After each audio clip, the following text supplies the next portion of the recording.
दोस्तों, मथुरा में कंस के कारागार में आधी रात को भगवान श्री कृष्ण ने जन्म लिया था और जन्म के बाद वासुदेव जी ने नन्हे कान्हा को टोकरी में लिटाकर इसी यमुना मैया को पार करते हुए गोकुल पहुंचे और उन्हें नंद बाबा के घर छोड़कर यशोदा मैया की नवजात कन्या योग माया को अपने साथ लेकर वापस मथुरा के कारागार में लौट गए।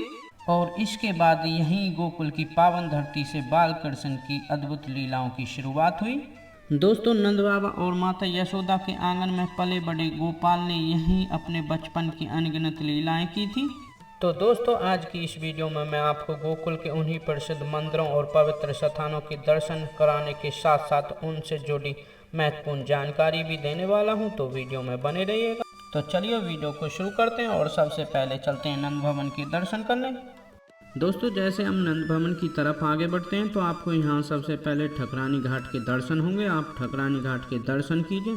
मान्यता है कि भगवान श्री कृष्ण की बाल लीलाओं से इस स्थान का विशेष संबंध रहा है।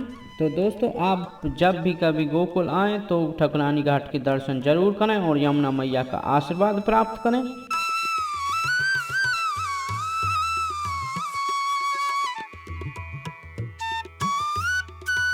जैसे ही आप ठकरानी घाट से बाहर निकलते हैं, सामने ही आपको माता योग माया के जन्म स्थान के भी दर्शन होते हैं। यह स्थान भी गोकुल के प्रमुख स्थानों में से एक है।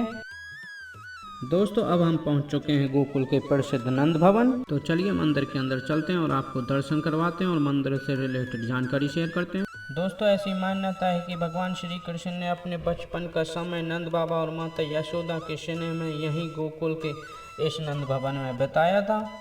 यहाँ भगवान श्री कृष्ण और नंद परिवार से जुड़े कई पवित्र स्थानों के आपको दर्शन होंगे। दोस्तों, गोकुल आने वाले हर श्रद्धालु को नंद भवन के दर्शन जरूर करने चाहिए, क्योंकि गोकुल की यात्रा नंद भवन के दर्शन के बिना अधूरी सी लगती है। और दोस्तों, नंद भवन की इस खिड़की से यमुना मैया के दर्शन बहुत ही मनमोहक होते हैं। दोस्तों, जब आप यहाँ से यमुना मैया जी का सुंदर नज़ारा देखोगे तो आपके मन को अलग ही शांति और सुकून का अनुभव होगा। दोस्तों, इस स्थान पर वासुदेव जी का गोकुल आगमन हुआ था। वो इस प्रकार श्री कृष्ण जी को टोकरी में लिटाकर लेके आए थे गोकुल। अब मैं आपको ऊखल बंधन स्थल के दर्शन करवाता हूँ, दर्शन कीजिए। और इसके साइड में पूतना मोक्ष स्थल है। यहाँ श्री कृष्ण भगवान ने पूतना को मोक्ष प्रदान किया था। अब मैं आपको नंद भवन के दर्शन करवा देता हूँ, जहाँ श्री कृष्ण भगवान और नंद बाबा का पूरा परिवार विराजमान है। आप दर्शन कीजिए। जय बोलो कृष्ण भगवान की। मैं अवध बिहारी यहाँ का पुजारी हूँ। ये नंद बाबा का घर है। हिंदू का बालक जो जन्माष्टमी का व्रत बनाता है। श्री कृष्ण का जन्म मथुरा जेल में हुआ था, कारागृह, यमुना नदी पार करके। पिता वासुदेव जी या नंद बाबा के घर में ठाकुर जी को छुपा के गए। यहीं भगवान का लालन पालन हुआ है। नंद घर आनंद भयो, जय कन्हैया लाल। दाढ़ी वाले जो बुजुर्ग हैं वो नंद बाबा हैं। इधर माता यशोदा है। सेंटर में ब्रज के राजा दाऊ जी हैं। इनका जन्म यहीं हुआ था। नीचे बलराम रेवती जुगल जोड़ी सरकार, कृष्ण बंसी बजाए। ये भगवान कृष्ण की बहनें योग माया नंद पुत्री। इनको बदला करके मथुरा लेके गए। ये आकाश को बिजली होकर कंस को चेतावनी दिया, पापी कंस, तू मुझे क्या मारता है? तेरे मारने वाले कृष्ण झूले में झूल रहे। ये भगवान कृष्ण के जन्म का दर्शन। यहाँ भगवान कृष्ण का झूला झुलाया जाता है, चरण छुआ जाता है। भक्तों को 4 धाम व्रत 84 कोस यात्रा का फल मिलता है। 11 वर्ष वामन ने अपनी लीलाएं की। यहाँ से चतुर्भुज रूप प्रकट किया, 3 धाम का निर्माण किया। जगन्नाथ, बद्रीनाथ, द्वारका, गोकुल भगवान का घर। एक बार गोकुल में आकर कृष्ण का झूला झुलाते, चरण छूते, उनको 4 धाम का फल मिलता है। जो भी भक्त की मान्यता होती है, प्रभु के श्री चरणों में छोड़ के जाते हैं, उनका 11 महीना में मनोकामना पूर्ण होता है। जिन माता बहन के संतान की प्राप्ति नहीं होती है, बच्चों ने पढ़ाई लिखाई किया, विवाह शादी में अड़चन है, जैसी भी मान्यता है भगवान के चरणों में छोड़ते उनकी सारी इच्छाएं पूर्ण होती हैं। यही वो स्थान है जहां भगवान खेल खेल में मुख में माटी खाए थे। माता ने चाटा मारा, मुख फाड़ कर माँ को ब्रह्मांड का दर्शन कराया। बोलो ब्रह्मांड बिहारी लाल की जय। आ जाओ जुड़ा जुड़ा।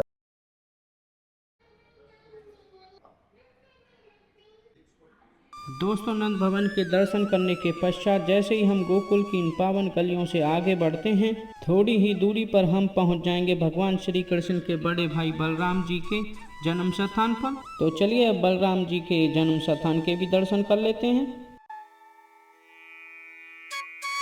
दोस्तों, अब हम गोकुल के महावन में स्थित प्राचीन मंदिर 84 खंबा चल रहे हैं, जो यहाँ से लगभग 4 किलोमीटर दूर है। दोस्तों, अब हम 84 खंबा मंदिर पर पहुंच चुके हैं और ये मंदिर का मुख्य प्रवेश द्वार है और इसके सामने ही निःशुल्क जूता घर बनाया हुआ है। आप यहाँ अपने जूते चप्पल उतार सकते हो और उसके बाद मंदिर में अंदर प्रवेश कर सकते हो। तो चलिए दोस्तों, अब हम मंदिर के अंदर प्रवेश करते हैं और यहाँ से जुड़े धार्मिक महत्व एवं प्राचीन मान्यताओं के बारे में आपको विस्तार से बताते हैं। दोस्तों, इस 84 खंबा मंदिर को नंद भवन के नाम से भी जाना जाता है और यहाँ के पुरोहित दावा करते हैं कि यह नंद भवन ही है।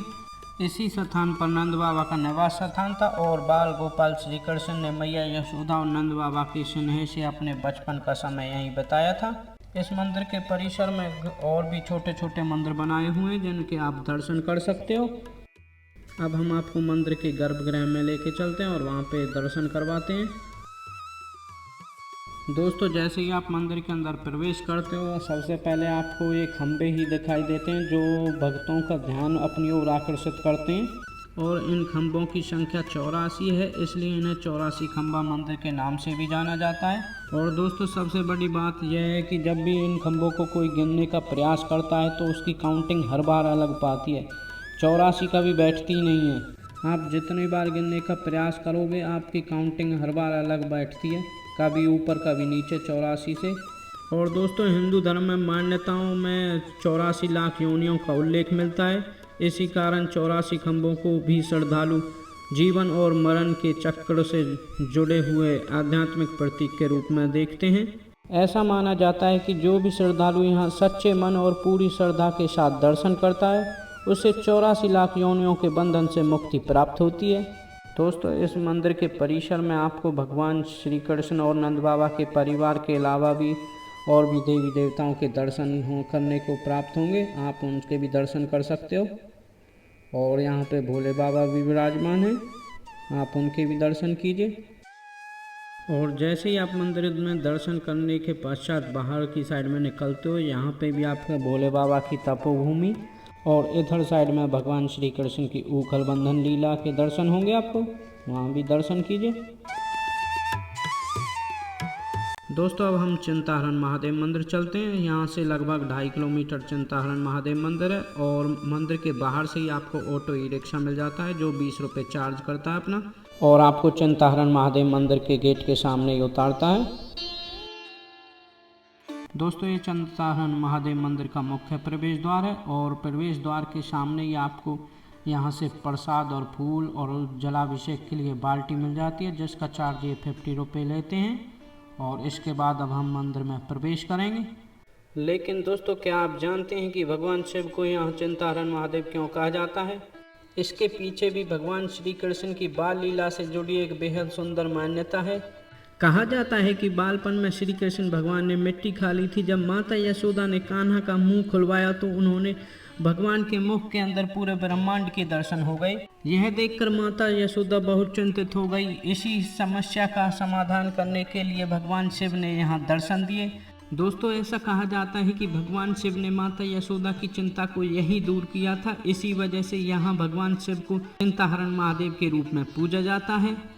दोस्तों, अब हम मंदिर के अंदर प्रवेश करते हैं और आपको चिंताहरण महादेव के दर्शन करवाते हैं। तो आप दर्शन कीजिए और कमेंट में हर हर महादेव जरूर लिखिए। और हम ऐसी कामना करते हैं कि जो भी भक्त इस वीडियो को देख रहा है, चिंताहरण महादेव उसकी सभी चिंताओं को हर लें और उनके जीवन में सुख शांति समृद्धि बनाए रखें।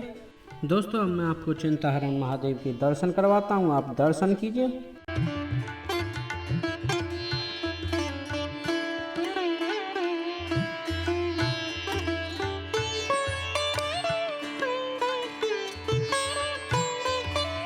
दोस्तों मंदिर के परिसर में और भी छोटे छोटे मंदिर बनाए हुए हैं, आप उनमें भी दर्शन कर सकते हो।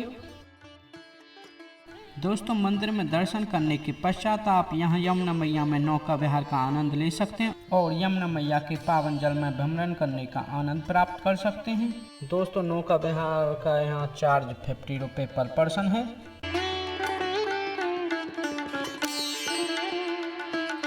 बाहर से आपको ऑटो ई रिक्शा मिल जाता है ब्रह्मांड घाट के लिए। दोस्तों चिंताहरण से ब्रह्मांड घाट 1 किलोमीटर दूर है और जिसका e rickshaw auto e rickshaw वाले आपसे 10 रुपये चार्ज करते हैं। और अब हम ब्रह्मांड घाट पर पहुंच चुके हैं। ये ब्रह्मांड घाट का मेन गेट बनाया हुआ है। जैसे ही आप अंदर प्रवेश करोगे एक साइड में आपको ये दुकान दिखाई देंगी और दूसरी तरफ आप अपनी कार पार्किंग कर सकते हो जिसका चार्ज 50 रुपये होता है। दोस्तों अब मैं आपको इस स्थान से जुड़ी भगवान श्री कृष्ण की लीला के बारे में बता देता हूँ। बहुत सुंदर सी लीला है।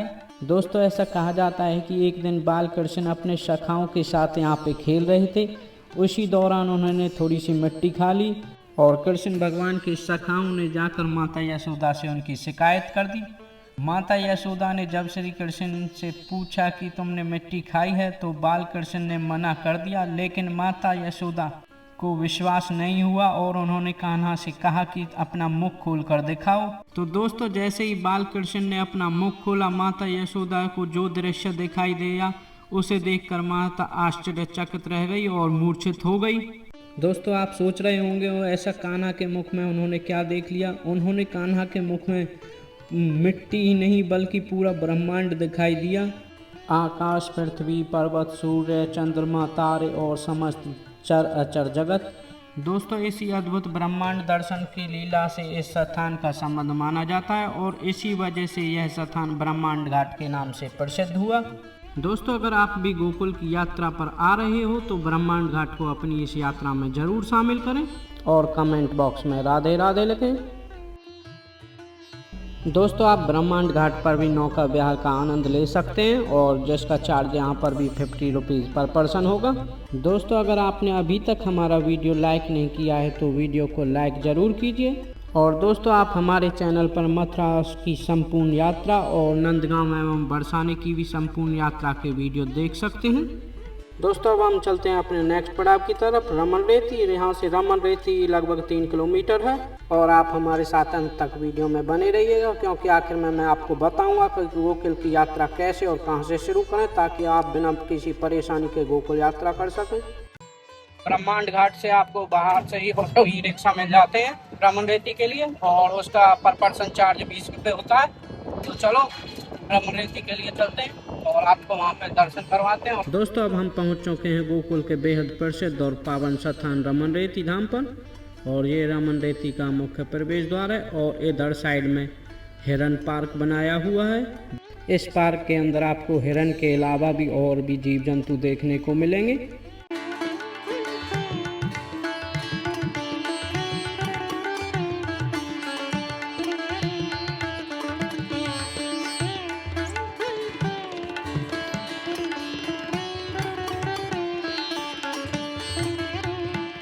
दोस्तों आप यहाँ हिरणों को करीब से देखने के साथ साथ उन्हें खाना खिलाने का भी आनंद ले सकते हैं और अगर आपको इन्हें चारा खिलाना है तो पार्क के बाहर से ही आपको 10 रुपये की कटोरी में थोड़ा सा चारा मिल जाता है इनके लिए। तो चलिए अब अंदर धाम में प्रवेश करने से पहले आपको गेट नंबर 1 के पास ही जूता रैक मिल जाता है। यहाँ पे आप निःशुल्क जूते जमा कर सकते हो और आपको कुछ इस प्रकार का टोकन मिलेगा। तो चलिए अब धाम के अंदर प्रवेश करते हैं और इस रमन रेती का भगवान श्री कृष्ण से क्या संबंध है मैं आपको उससे परिचित करा देता हूँ। दोस्तों ऐसी मान्यता है कि बाल कृष्ण अपने बड़े भाई बलराम जी और अपने ग्वाल बाल सखाओं के साथ यहाँ पर आया करते थे। इसी पावन भूमि पर कान्हा अपने सखाओं के साथ खेलते, गाय चराते और अलग अलग बाल लीलाएं किया करते थे। दोस्तों ये रमन रेती का मेन मंदिर है आप जो ये सामने देख रहे हो और इसके अलावा भी रमन रेती में छोटे छोटे मंदिर बने हुए हैं जिनमें आप दर्शन कर सकते हो।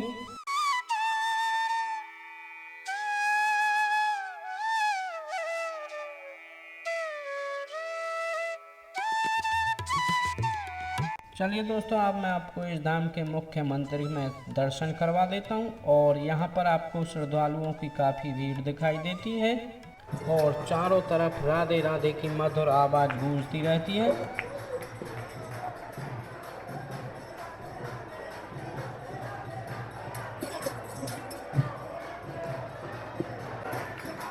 राधे राधे राधे राधे राधे राधे।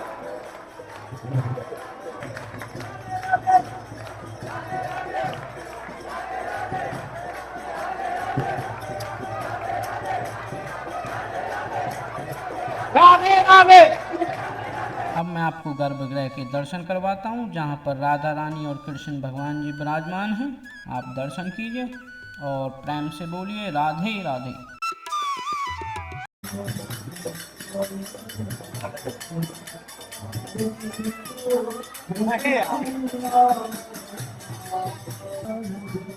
दोस्तों, इस रमन रेती धाम में आपको दर्शन करने के में कम से कम 2 से ढाई घंटा लग जाता है, क्योंकि यह बहुत बड़े एरिया में बना हुआ है। और यहाँ पर आपको मंदिर के साथ साथ गौशाला के भी दर्शन होते हैं, जहाँ आप गौ माता के दर्शन कर सकते हैं। और जैसे जैसे आप धाम में आगे की ओर बढ़ते हो तो आपको पहले यहाँ पे श्री गुरुदेव की कुटिया के दर्शन होंगे। और जैसे आप दर्शन करने के पश्चात आप आगे बढ़ते हो तो देख सकते हो यहाँ पे नारायण भगवान का चक्र और मोर बना हुआ है। कितनी सुंदर प्यारी डिजाइन है। और इसके अलावा यहाँ पे आपको ऋषि मुनियों की सुंदर सुंदर कुटियाओं के दर्शन होते हैं। वहीं दूसरी तरफ आपको भगवान श्री कृष्ण की बाल लीलाओं को दर्शाती हुई बहुत सुंदर सुंदर झांकियाँ और प्रतिमाओं के दर्शन होंगे। दोस्तों, कुछ कुटियाओं में यहाँ पर ऋषि मुनियों के आपको दर्शन भी प्राप्त होंगे और कुछ कुटियाओं में लॉक लगे हुए हैं। दोस्तों, इस पावन रमन रेती धाम में आपको एक ही स्थान पर आध्यात्मिक वातावरण, गौशाला और भगवान श्री कृष्ण की बाल लीलाओं से जुड़े सुंदर दृश्य देखने को मिलते हैं।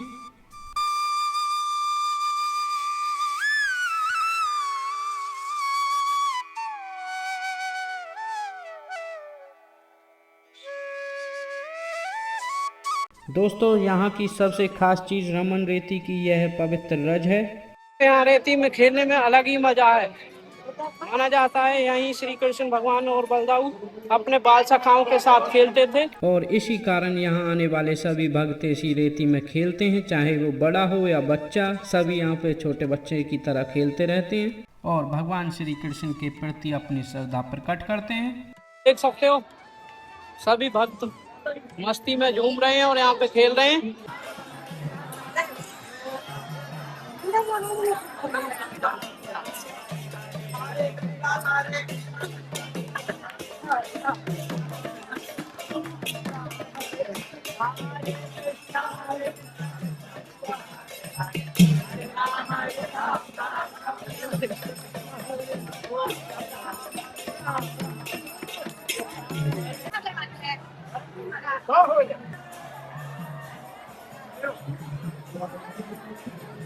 जय हो राधे राधे।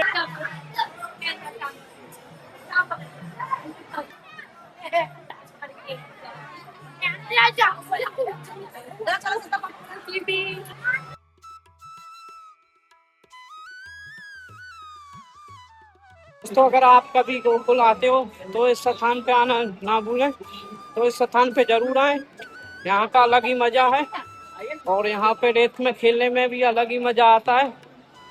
अब मैं आपको बिहारी जी कुंड और क्रीड़ा स्थल की तरफ लेके चलता हूँ।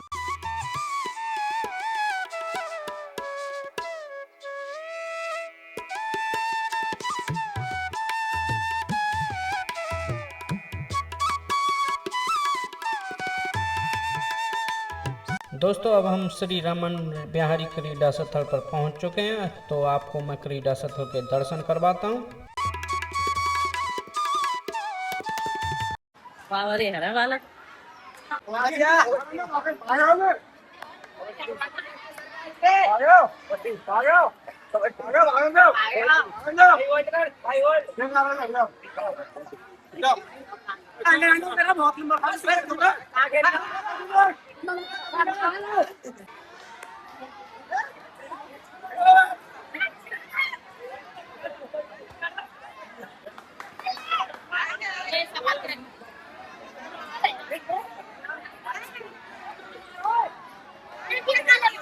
तो चलिए अब आपको हम सरोवर के दर्शन करवाते हैं।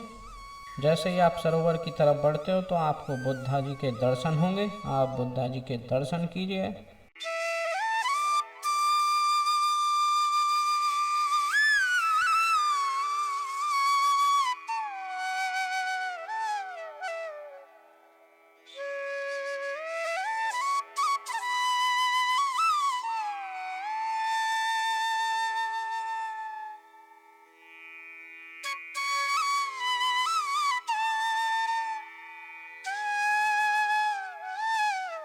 दोस्तों जैसे ही आप सरोवर में स्नान करके बाहर आते हो तो आपको यहाँ भंडारा स्थल के भी दर्शन होते हैं, जहाँ श्रद्धालुओं के लिए प्रसाद की व्यवस्था रहती है। यहाँ आप प्रसाद ग्रहण कर सकते हो और भगवान का आशीर्वाद प्राप्त कर सकते हो।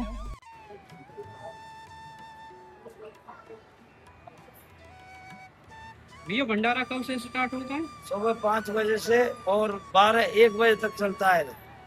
उसके बाद में लंच होता है 4 बजे। 4 बजे से 5:30 बजे फिर चालू होता है।